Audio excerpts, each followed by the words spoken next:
I woke up face down in the dirt. My head throbbed, my mouth was dry, and I felt like I had been hit by a truck. The damp earth smelled of rotting leaves and something else, something metallic. Blood. I rolled onto my back and saw the sky above me was a deep, early morning gray. Birds chirped in the distance. I sat up and took in my surroundings. Trees, stretching endlessly in every direction. A thick fog curled between them, clinging to the undergrowth like ghostly fingers. Panic rose in my chest as I tried to piece together how I got here. What the hell? A groan to my right made me snap my head around.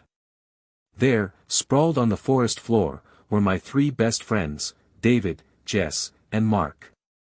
They were just as disoriented as I was, groaning, stretching, rubbing their heads. David was the first to speak. Where are we? No one had an answer. Jess checked her phone, and her face went pale. Guys, it's Monday. Yeah, so? I said. She turned the screen toward us. The last thing I remembered was drinking with my friends at a campsite late Saturday night.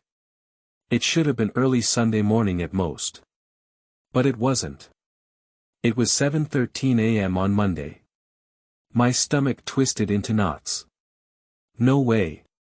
That's impossible. Mark pulled out his own phone. No service. He showed us the lock screen. It confirmed the worst.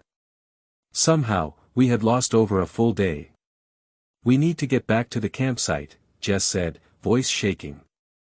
None of us argued. We picked a direction and walked.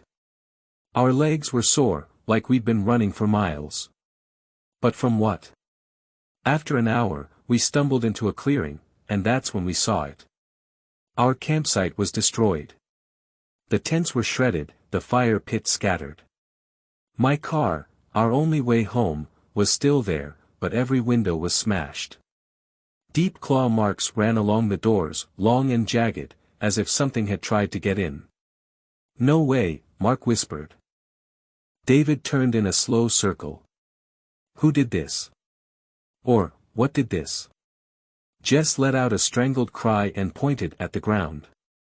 Scattered among the wreckage were our phones, our wallets, and, most disturbingly, my camera. I grabbed it with shaking hands and checked the battery. Dead. But the memory card was still inside. We ran to the car, piled in, and held our breath as I turned the key. The engine sputtered but started. I slammed the gas, peeling out of the clearing as fast as possible. It wasn't until we were miles away that I dared to check the camera. The last video was recorded at 3:17 a.m. on Sunday. I pressed play. At first, it was just us, laughing, drinking, the fire crackling.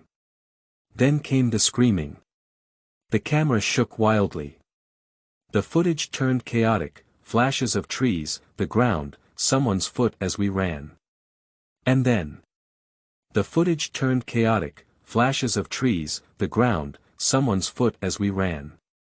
And then. A face. Pale, gaunt, and smeared with something dark. Eyes hollow, unblinking, staring straight into the camera.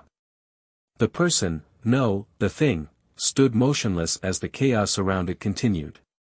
Its mouth was slightly open, lips cracked, as if frozen mid-chant. Behind it, torches flickered in the dark, illuminating a ring of hooded figures surrounding us. Jess gasped. Oh my God. The video kept playing. The figures moved closer. Low murmurs filled the air, blending with the sounds of our ragged breathing. Someone, maybe David, screamed. Then, a guttural howl erupted from somewhere beyond the trees. The cultists reacted instantly. Panic spread through them like wildfire. Some turned and ran. Others dropped to their knees, pressing their faces to the ground in reverence, or fear. The screen flickered as the camera fell to the dirt. The last clear shot was of something moving through the trees. A blur of darkness, taller than any man, with eyes like embers burning through the night. A single, elongated clawed hand reached toward us. Then static. The video ended. Silence filled the car. No one spoke. No one breathed. Mark was the first to break. We were supposed to die. His voice was hollow. They were going to, he couldn't finish. David swallowed hard. But something stopped them. Jess looked at me, her hands shaking. What was that thing in the woods? I had no answer. But deep in my gut, I knew, whatever it was, it had saved us. And if those cultists had been afraid of it, maybe we should be too. A new fear settled over me, colder than anything before. Because as I glanced in the rearview mirror, just for a second, I thought I saw something, far back, standing at the tree line. Watching. Waiting. And somehow, I knew, this wasn't over. We didn't stop driving until we hit the main road. The moment we saw another car, it felt like we could finally breathe again. No one spoke on the way home. The silence between us was heavy, thick with everything we couldn't understand, everything we refused to say out loud. By the time I dropped everyone off, the sun was high in the sky, but it did nothing to warm the cold dread in my chest. When I finally walked through my front door, my mom gasped. "Where have you been?" I didn't have an answer. I mumbled something about getting lost, about the car breaking down, about my phone dying. She didn't believe me, but she didn't push.